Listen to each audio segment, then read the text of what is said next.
Doctor Baba Saheb Ambedkar open university.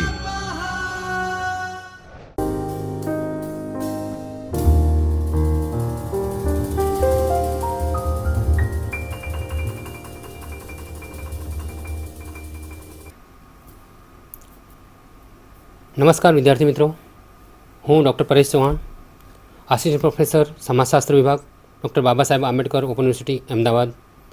આપ સૌ વિદ્યાર્થી મિત્રોનો ડૉક્ટર બાબા સાહેબ આંબેડકર યુનિવર્સિટીના કેમ્પસમાં આવેલ જ્યોતિર્મય પરિસરમાં આવેલ ચૈતન્ય સ્ટુડિયોમાં સ્વાગત કરું છું. વિદ્યાર્થી મિત્રો, આજે આપણે સમાજશાસ્ત્ર TYBA એસોસિએમ 6 પાઠ્યક્રમની અંતર્ગત સમાજશાસ્ત્રી વિચારકો 2 એના વિભાગ 1 મેક્સ વેબર અને એમાં એકમ 15 ધર્મ અને અર્થતંત્ર વિશેની ચર્ચા કરીશું. વિદ્યાર્થી મિત્રો, આગળના એકમમાં વેબરની આદર્શ પ્રરૂપની વિભાવનાઓ તમે અભ્યાસ કર્યો. આ એકમમાં વેબરના ધર્મ અને અર્થતંત્ર પરના પૃથક્કરણમાં એ આદર્શ પ્રરૂપના વિચારનો તેમણે કેવી રીતે ઉપયોગ કર્યો છે તે જોવા મળશે. આ એકમની શરૂઆતમાં ધર્મ અને અર્થતંત્રનો અર્થ સ્પષ્ટ કર્યો છે. ત્યારબાદ ધાર્મિક માન્યતાઓ અને આર્થિક પ્રવૃત્તિઓ વચ્ચેના આંતરસંબંધનું પરીક્ષણ કર્યું છે. વિદ્યાર્થી મિત્રો, આ આંતરસંબંધને સ્પષ્ટપણે દર્શાવવા માટે મેક્સ વેબરના પ્રખ્યાત ગ્રંથ the Protestant ethic and the spirit of કેપિટલિઝમમાંની મુખ્ય દલીલોનું નિરૂપણ કર્યું છે. વિદ્યાર્થી મિત્રો, મૂડીવાદના હાર્દનો વેબરે શો અર્થ કર્યો છે તે દર્શાવ્યું છે અને પરંપરાવાદથી તે કેવો વિરોધી છે તે બતાવ્યું છે. ત્યારબાદ પ્રોટેસ્ટન્ટ નીતિશાસ્ત્રના એવા કેટલાક પાસાની ચર્ચા કરી છે જેમણે વેબરના મંતવ્ય પ્રમાણે પશ્ચિમમાં મૂડીવાદના વિકાસમાં પ્રદાન કર્યું છે.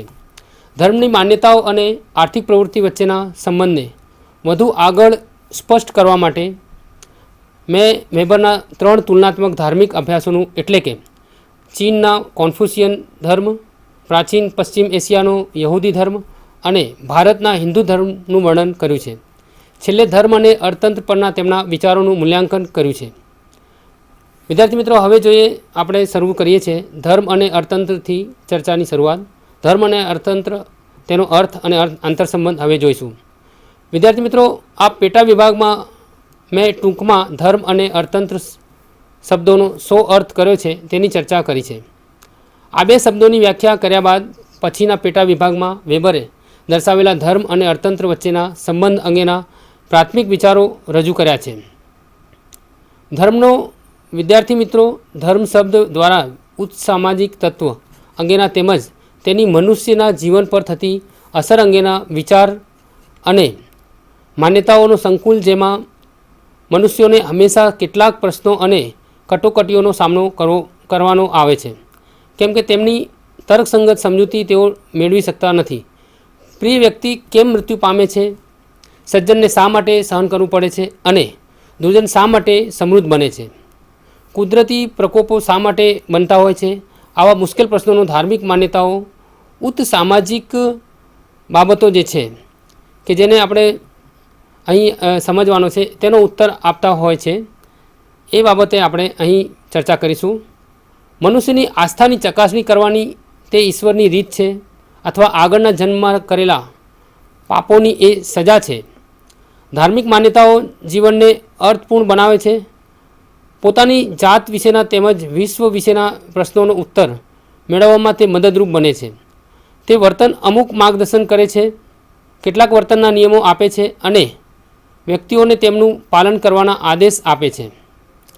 હવે વિદ્યાર્થી મિત્રો, અર્થતંત્રનો અર્થ જોઈએ. વિદ્યાર્થી મિત્રો, અર્થતંત્ર કે અર્થવ્યવસ્થાનો આપણે શો અર્થ કરીએ છીએ તો સમાજના અસ્તિત્વ સાતત્ય માટે કેટલીક મૂળભૂત આવશ્યકતાઓ સંતોષવી જરૂરી છે. અન્ન, વસ્ત્ર, રહેઠાણ જીવન માટે આવશ્યક છે. ઉત્પાદન, માલ વસ્તુઓ અને સેવાઓના ઉત્પાદન, ઉપભોગ એટલે કે વપરાશ અને વહેંચણી માટેની સમાજિક કેટલીક ગોઠવણ કે વ્યવસ્થાઓનો અર્થતંત્ર નિર્દેશ કરે છે. શાનું ઉત્પાદન કરવું, કેટલા જથ્થા પ્રમાણમાં તે ઉત્પાદન કરવું, ચીજ વસ્તુઓ જેમને જોઈતી હોય તેમને કેવી રીતે ઉપલબ્ધ કરવી, કામની વહેંચણી કેવી રીતે કરવી, આ અને આવી બાબતો સાથે અર્થતંત્ર નિસ્બત ધરાવે છે. હવે વિદ્યાર્થી મિત્રો, ધાર્મિક નીતિશાસ્ત્ર અને અર્થતંત્ર વચ્ચેનો આંતરસંબંધ જોઈએ. વિદ્યાર્થી મિત્રો, આપણે ટૂંકમાં ધર્મ અને અર્થતંત્રનો અર્થ સ્પષ્ટ કર્યો. ઉપર છેલ્લી રીતે જોતા તે ઉત્તર દક્ષિણ ધ્રુવ જેવા એકબીજાથી વિરુદ્ધ છેડે જણાય છે. ધર્મ એ ઉચ્ચ સામાજિક કે આજીવન સમાજ બહારની બાબતો સાથે નિસ્બત ધરાવે છે, જ્યારે અર્થતંત્ર એ વ્યવહારુ જીવનના કામકાજ, ઉત્પાદન અને વપરાશ સાથે નિસ્બત ધરાવે છે. આ દેખીતી રીતે વિરોધી જણાતી વ્યવસ્થાઓ એકબીજા સાથે સંકળાયેલી છે. મેક્સ વેબરે હકારાત્મક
વિદ્યાર્થી મિત્રો, મેક્સ વેબરે જે ચર્ચા કરી છે એમાં માનવ સમાજોના વિચારો, માન્યતાઓ, મૂલ્યો અને વિશ્વદ્રષ્ટિ તેમની વ્યક્તિઓના વર્તનને, આર્થિક ક્ષેત્રમાંના વર્તનને પણ માર્ગદર્શન કરતા હોય છે.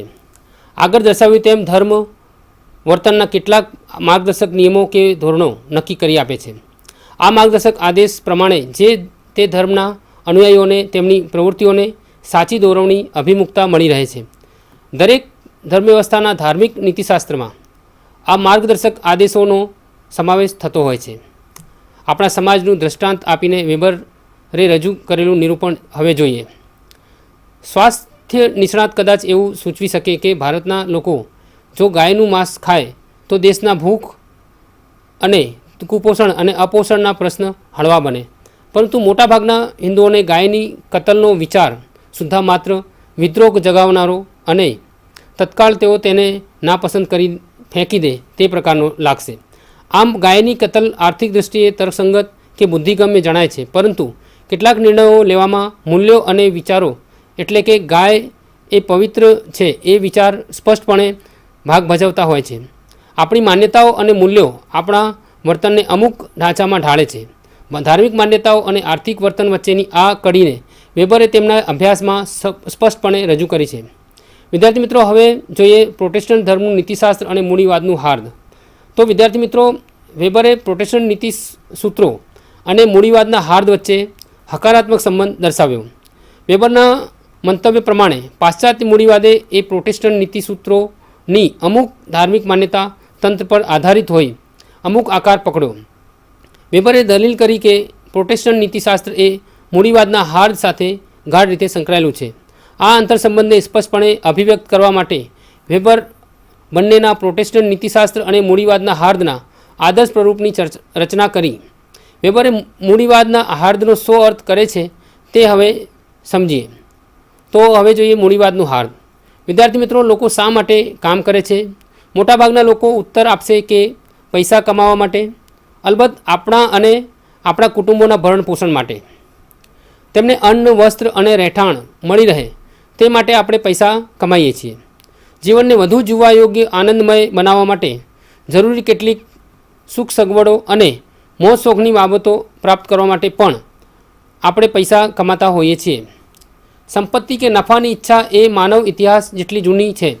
સંપત્તિને હંમેશા સત્તા, દરજ્જો અને પ્રતિષ્ઠાની પ્રતીક માનવામાં આવી છે, પરંતુ સંપત્તિની ઈચ્છાએ ક્યારેય આટલું બધું વ્યવસ્થિત અને શિસ્તબદ્ધતાનું સ્વરૂપ ધારણ કર્યું ન હતું જેટલું આધુનિક અથવા તર્કસંગત મૂડીવાદનો વેબરે અભ્યાસ કરવાનો પ્રયત્ન કર્યો. તેને અગાઉના સમયના પરંપરાગત મૂડીવાદ અથવા સાહસિક મૂડીવાદ અને આધુનિક સમયના તર્કસંગત મૂડીવાદ વચ્ચે તફાવત દર્શાવ્યો. વિદ્યાર્થી મિત્રો, વેબરના મંતવ્ય મુજબ મૂડીવાદ એ ઉપભોગ વપરાશ માટે કે આરામ મોજશોખ ભર્યા જીવન માટે સંપત્તિની ઈચ્છા રાખતો હોતો નથી. તે તો વધુ સંપત્તિ નિર્માણ કરવા માટે વાપરી શકાય એ હેતુથી સંપત્તિની ઈચ્છા રાખતો હોય છે. એટલે કે એ બાબતો આમાં મહત્ત્વની છે. એમાં જ એની સાથે પૈસા માટે જ પૈસા પ્રાપ્ત કરવા એ આધુનિક મૂડીવાદનું અર્થ છે.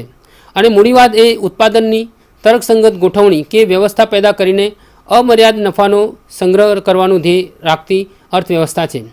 પાશ્ચાત્ય રાષ્ટ્રોમાં જેવા કે ઇંગ્લેન્ડ અને જર્મનીમાં જ્યાં ઔદ્યોગિક ક્રાંતિ ઉદ્ભવી હતી ત્યાં મૂડીવાદનો ઉદ્ભવ થયો.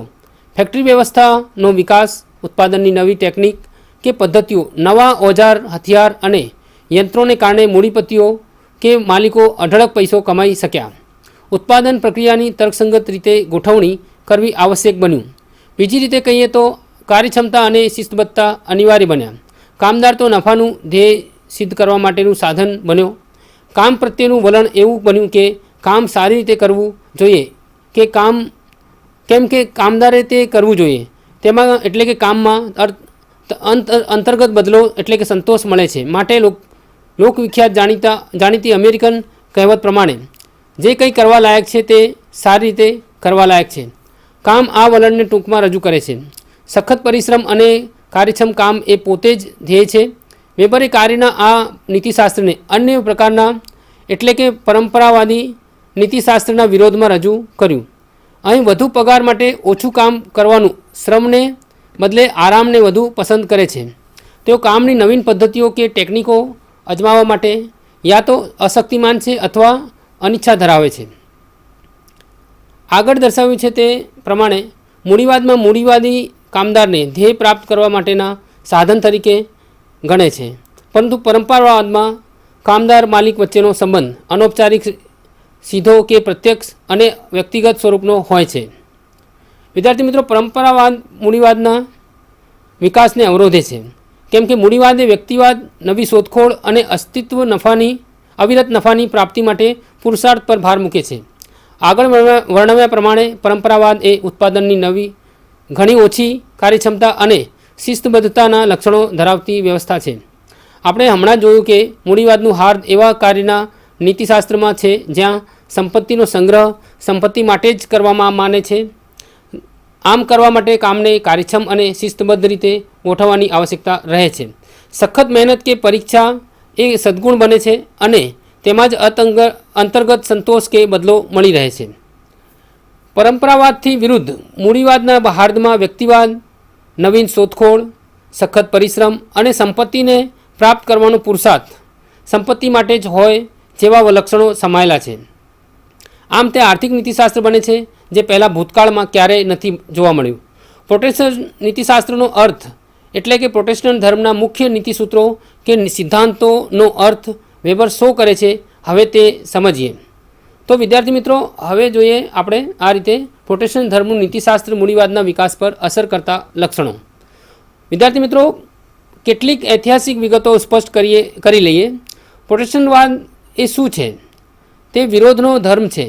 પુનર્રચના નામે ઓળખાતા 16મી સદીના યુરોપમાં તે ઉદ્ભવ્યો. માર્ટિન લ્યુથર અને જ્હોન કાલ્વિન જેવા તેના સ્થાપકો કેથોલિક ધર્મમાંથી અલગ પડ્યા. તેમને લાગ્યું કે ચર્ચ એટલે કે ધર્મ સંસ્થા માન્યતાઓ અને વિધિ ક્રિયાઓમાં ખૂબ જ ગળાડૂબ બની ગયું હતું. સામાન્ય લોકો સાથેનો સંપર્ક તેણે ગુમાવ્યો હતો.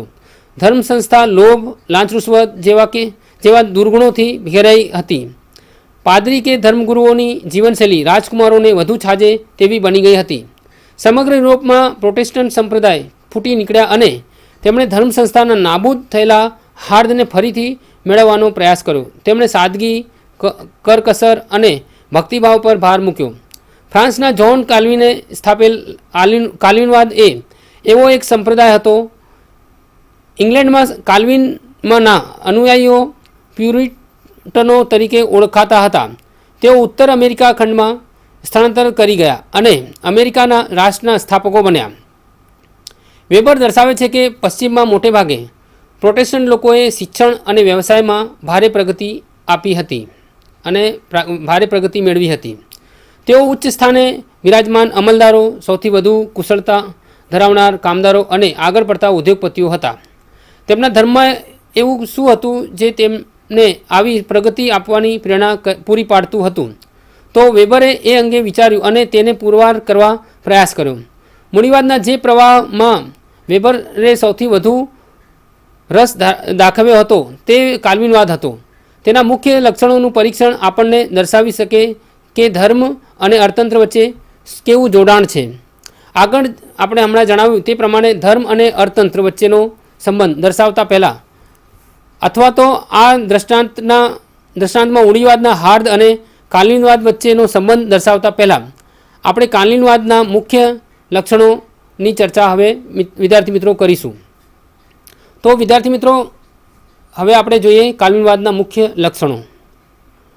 તો પહેલું લક્ષણ છે કાલ્વિનની ઈશ્વર અંગેની ધારણા કેવી છે. તો વિદ્યાર્થી મિત્રો, કાલ્વિને જણાવ્યું કે ઈશ્વર સૌથી વધુ શક્તિશાળી, અનુભવાતીત, શ્રેષ્ઠ છે. તેની દૈવી ઈચ્છાશક્તિ અકળ છે. ઈશ્વરની ઈચ્છાશક્તિ સમજવાનો પ્રયાસ કરવો તે કોઈપણ મનુષ્ય માટે મૂર્ખતા છે. તે ઈશ્વરની ઈચ્છાશક્તિ છે, માટે તે સમજી શકાય તેવી ન હોઈ શકે. બીજું લક્ષણ છે પૂર્વ નિર્મિતતાનો સિદ્ધાંત. તો એ વિશે વિદ્યાર્થી મિત્રો, કાલ્વિનવાદના કેન્દ્રમાં એવી માન્યતા રહેલી છે કે અમુક કેટલાક લોકો ઈશ્વરે પસંદ કરેલા, ચૂંટેલા અને સ્વર્ગમાં પ્રવેશવા લાયક છે, જ્યારે બાકીના બધા શાપિત છે. છૂટેલા લોકો તો પૃથ્વી પર કંઈ પણ કરશે તોય સ્વર્ગમાં જશે. પ્રાર્થના કે યજ્ઞ જ્ઞાન કરીને ઈશ્વરને આપણે લાંચ આપીને સ્વર્ગમાં સ્થાન મેળવી શકીએ નહીં. તેની ઈચ્છાશક્તિ અકળ છે, આપણે તેને બદલી શકીએ નહીં.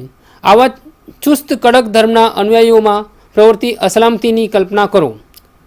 તે જાણતો નથી કે તે ચૂંટાયેલ કે પસંદગીપાત્ર છે કે શાપિત છે. ધર્મગુરુ કે પાદરી પાસે જઈને સાતા અને મદદ પણ મેળવી શકતો નથી, કેમ કે કોઈ નશ્વર મનુષ્ય ઈશ્વરને સમજી શકતો નથી. તો અનિશ્ચિત પ્રારબ્ધ અંગેની ચિંતાને પહોંચી વળવા તો શું કરી શકે? તે પોતે ચૂંટાયેલા કે પસંદગી પામેલા લોકોમાંનો એક છે તે કેવી રીતે સાબિત કરી શકે? પૃથ્વી પર સમૃદ્ધિ પ્રાપ્ત કરીને તે કેમ કરી શકે? તેની ભૌતિક સમૃદ્ધિ એટલે કે ઈશ્વરનો પસંદગી પાત્ર છે તેનું પ્રતીક કે ચિહ્ન બની શકે. તે ઈશ્વરની કીર્તિ વધારવા માટે કાર્યરત બની શકે.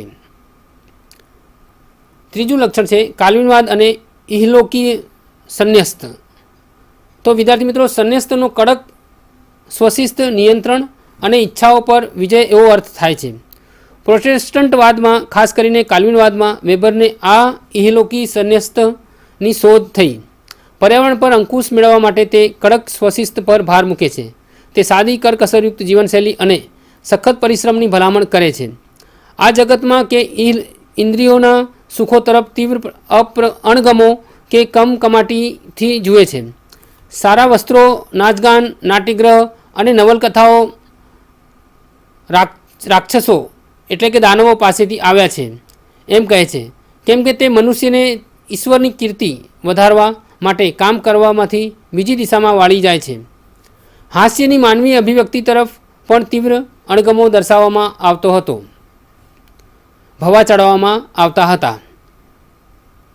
આ સખત પરિશ્રમ ફક્ત કાલ્વિનવાદ પૂરતો જ માત્ર સીમિત ન હતો. વિદ્યાર્થી મિત્રો, બધા જ પ્રોટેસ્ટન્ટ ધર્મ સંપ્રદાયનું એ સમાન લક્ષણ હતું. પ્રામાણિકતા એ સર્વોત્તમ નીતિ છે. એ વિચાર શરૂઆતના મૂડીવાદનો સિદ્ધાંત હતો.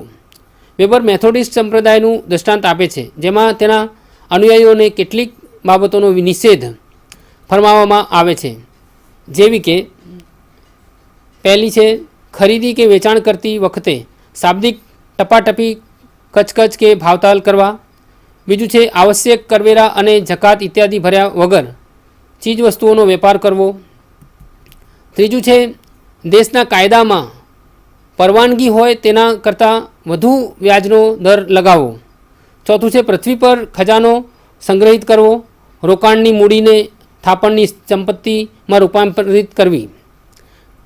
પાંચમું છે દેવું પાછું કે પાછું ફેરવવાનું, પોતાની શક્તિનો ખ્યાલ અંદાજ કર્યા વગર પૈસા ઉછીના લેવા. છઠ્ઠું છે સર્વ પ્રકારના મોજશોખ કે આનંદ પ્રમોદ. તો આ રીતે જોઈએ તો સખત પરિશ્રમના ફળ આ જગત ના મોજશોખ મજા મેળવવામાં ખર્ચી શકાય નહીં. આમ પૈસા મોટે ભાગે એકમાત્ર માર્ગ મોકળો કરે તેને ફરીથી રોકાણ કરવું અને વધુ પૈસા બનાવવામાં તેનો ઉપયોગ કરવો.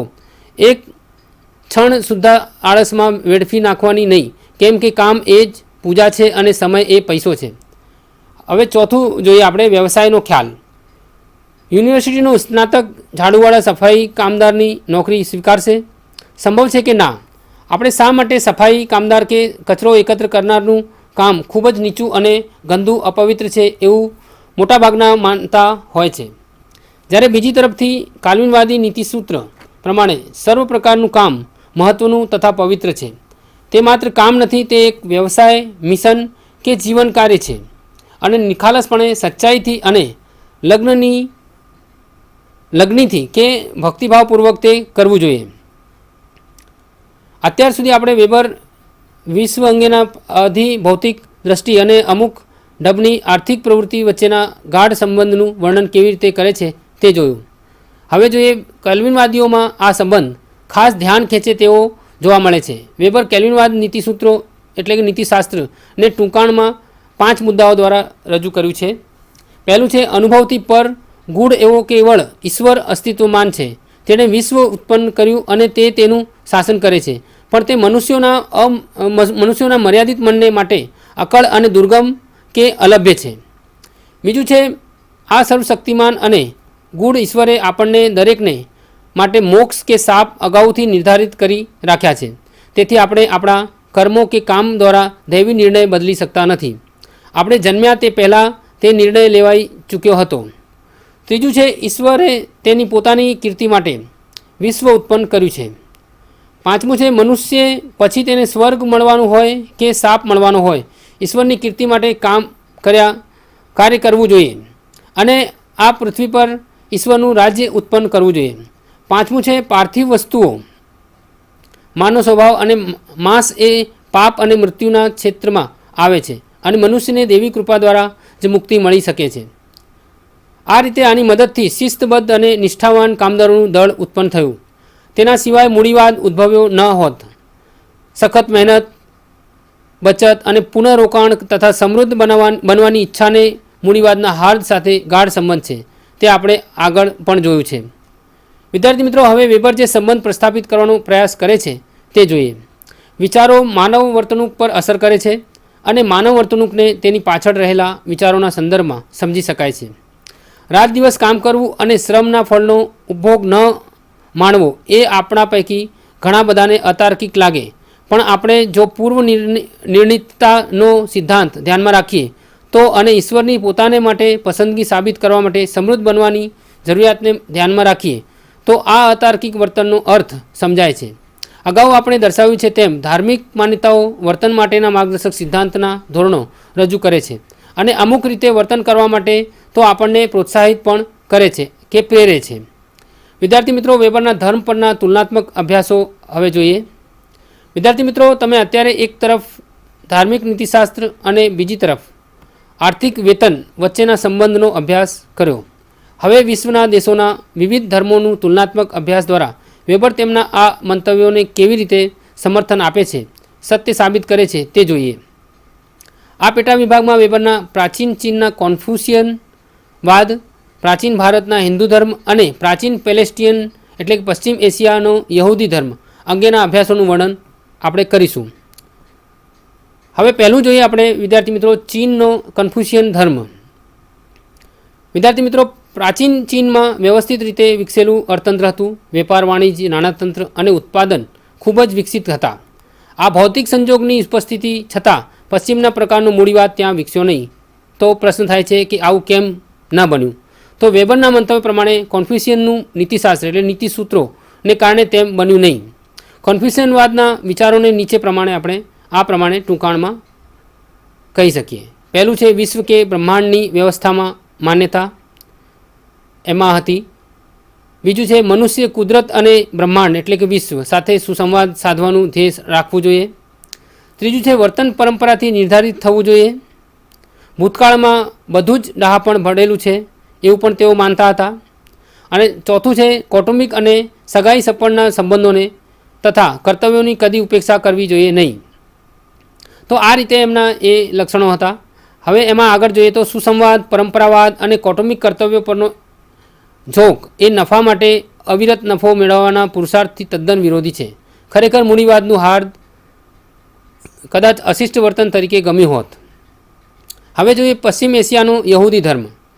તો વિદ્યાર્થી મિત્રો, પશ્ચિમ એશિયામાં પેલેસ્ટાઇન ભૂમિ પર વસેલા યહૂદી લોકોનો આ ધર્મ છે. આ યહૂદી લોકોનો યહૂદી ધર્મ એ એકેશ્વરમાં માનનારો સૌથી જૂનામાં જૂનો ધર્મ છે. આ ધર્મ સર્વસત્તાધીશ અને સર્વશક્તિમાન એવા એક ઈશ્વરમાં જ તે માને છે.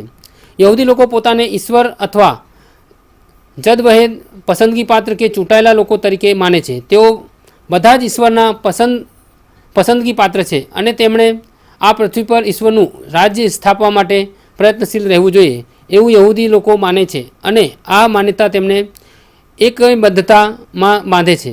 કોન્ફ્યુશનવાદ અને હિન્દુ ધર્મથી વિરુદ્ધ યહૂદી લોકોનો યહૂદી ધર્મ વાતાવરણ પરના અંકુશ કે માલિકીના નીતિશાસ્ત્રની વાત કરે છે અને નહીં કે સુસંવાદની. યહૂદી લોકોના ધર્મ વિશે વેબર જણાવે છે કે મૂડીવાદનું હાર્દ નિર્માણ કરી શક્યો હોત, પરંતુ કેટલાક ઐતિહાસિક બળોને લીધે તેમ બન્યું નહીં. પજવણીને કારણે તેમના મૂળ વતનમાંથી મોટી સંખ્યામાં યહૂદી લોકોનું સ્થળાંતર થયું અને તેઓ દુનિયાભરના દેશોમાં વેરવિખેર રીતે ફેલાઈ ગયા. તેમની આર્થિક સહભાગી નાણાં ધીરનાર તરીકેનો મર્યાદિત રહ્યો, પણ તે તેમણે ખૂબ સફળ રીતે કરી બતાવ્યો. હવે વિદ્યાર્થી મિત્રો જોઈએ ભારતમાં હિન્દુ ધર્મ. તો વિદ્યાર્થી મિત્રો, ભારતના ધર્મનો ખ્યાલ કરતી વખતે વેબરે હિન્દુ ધર્મના માહોલમાં તર્કસંગત મૂડીવાદની સંભાવના તરફ ચુસ્ત નકારાત્મક વલણ અભિવ્યક્ત કર્યું. તેમના મંતવ્ય પ્રમાણે ભારત જેવા જ્ઞાતિ પર રચાયેલા સમાજમાં આધુનિક મૂડીવાદી સંગઠનનો ઉદ્ભવ અસંભવિત હતો. તેવી જ રીતે પશ્ચિમમાંથી આયાત કરેલો મૂડીવાદ પણ ભારતમાં વિકાસ પામે તેવી આશા પણ ન રાખી શકાય. ચીનની જેમ ભારતે પણ આર્થિક રીતે ઠીક પ્રગતિ સાધેલી હતી. તમે કદાચ જાણો છો કે પ્રાચીન ભારતને વિજ્ઞાનમાં મૂલ્યવાન પ્રદાન કર્યું છે. અહીંની ઉત્પાદિત ચીજવસ્તુઓ દુનિયાભરના બજારમાં વેચાતી હતી અને વિશ્વના વિભિન્ન ભાગોમાં વેપારી સંબંધો પ્રસ્થાપિત થયેલા હતા. પરંતુ વેબર જણાવે છે કે મૂડીવાદના વિકાસની સાથે સુસંગત રહે તેવું નીતિશાસ્ત્ર હિન્દુ ધર્મમાં ન હતું. કર્મ, ધર્મ અને પુનર્જન્મના વિચારો એટલે કે જન્મ પુનર્જન્મના ફેરા જેવા વિચારોએ ભારતના લોકોને પરાજયવાદી, ભાગ્યવાદી બનાવ્યા. તમે કદાચ આવું વિધાન સાંભળ્યું હશે કે મને મારા પૂર્વજન્મ જીવનના કૃત્યોને કારણે હાલ સજા થઈ રહી છે. વ્યક્તિની હાલની વર્તમાન સ્થિતિ તેના ભૂતકાળના કૃત્યોનું પરિણામ માનવામાં આવતી હતી. તેથી વેબર માને છે કે હિન્દુઓમાં તેમની આર્થિક સ્થિતિ સુધારવાનું પ્રેરક બળ પ્રવર્તતું નથી. વેબર જણાવે છે તેમ હિન્દુઓ મૂડીવાદની આવશ્યકતા પ્રમાણેનો સખત પરિશ્રમ કરવો એને મહત્વપૂર્ણ અર્થપૂર્ણ બાબત ગણી શકે નહીં.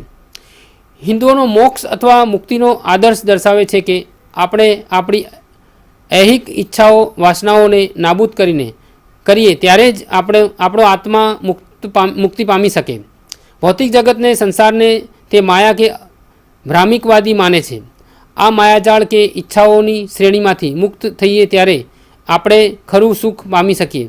હિન્દુ ધર્મ પરલોકીય સંન્યસ્તનો ઉપદેશ આપે છે. ભૌતિક જગત પર એક ઝોક નથી. એનો ભૌતિક સમૃદ્ધિને મહત્ત્વ આપવામાં આવતું નથી, કેમ કે તે તો થોડા સમય માટેની ક્ષણભંગુર ભ્રામક બાબત છે. આત્માનું કલ્યાણ એ અવિનાશી, શાશ્વત છે અને તે વધુ મહત્ત્વનું છે. પરલોકી સંન્યસ્ત પર વધુ ભાર મૂકનારા ધર્મો અને ભૌતિક જગતને ઓછું મહત્ત્વ આપતા ધર્મો ભાગ્યે જ મૂડીવાદના વિકાસને પોષક વલણ વિકસાવી શકે. આમ આપણે જોઈ શકીશું કે માત્ર ભૌતિક સંજોગો કે સ્થિતિ, વેપાર જેવી કે નાણાતંત્ર, વેપાર, ટેકનોલોજી ઇત્યાદિ માત્ર મૂડીવાદના ઉદ્ભવ વિકાસ માટે પૂરતા નથી. ભારત અને ચીનમાં આ બંને બાબતો હતી. તેમાંના આ સમાજોની મૂલ્ય વ્યવસ્થા એ પ્રકારની છે કે તેઓ સંપત્તિ માટે જ સંપત્તિ વધારવાનો પુરુષાર્થ કરવાની બાબતને તેમજ આ ધ્યેય પ્રાપ્ત કરવા માટે કામનું તર્કસંગત રચનાતંત્રની ગોઠવણ કરવી એ અર્થપૂર્ણ બાબતો ગણાતી નથી. આ સમાજોના માહોલમાં, આદર્શોમાં તે બંધ બેસતી બાબત નથી. હવે વિદ્યાર્થી મિત્રો જોઈએ વેબરના ધર્મ અને અર્થતંત્ર પરના અભ્યાસોનું ટીકાત્મક મૂલ્યાંકન. વિદ્યાર્થી મિત્રો, વેબરના ધર્મ અને અર્થતંત્ર પરના અભ્યાસોની ઘણીવાર ટીકા કરવામાં આવી છે કેટલાક વિદ્વાનોને લાગ્યું છે કે વેબરે ધર્મની નીતિશાસ્ત્રના ખૂબ જ પસંદપૂર્વક કેટલાક પાસાઓ વિશે જ વાત કરી છે અને એની ઉપર જ ધ્યાન કેન્દ્રિત કર્યું છે અને તેમનું ખૂબ જ સંકુચિત રીતે અર્થઘટન કર્યું છે, જેથી તે તેમના સિદ્ધાંતમાં બંધ બેસતું બની શકે. તો વિદ્યાર્થી મિત્રો, હવે આપણે અહીં આ એકમમાં જે ધર્મ અને સત્તા વિશેની વાત કરી છે એની ચર્ચા અહીં પૂર્ણ કરીએ છીએ. હવે વિદ્યાર્થી મિત્રો, હવે આના પછીના વ્યાખ્યાનમાં ફરીથી મળશું અને ત્યાં સુધી મને રજા આપશો. આપ સૌનો ખૂબ ખૂબ આભાર. स्वाध्यायः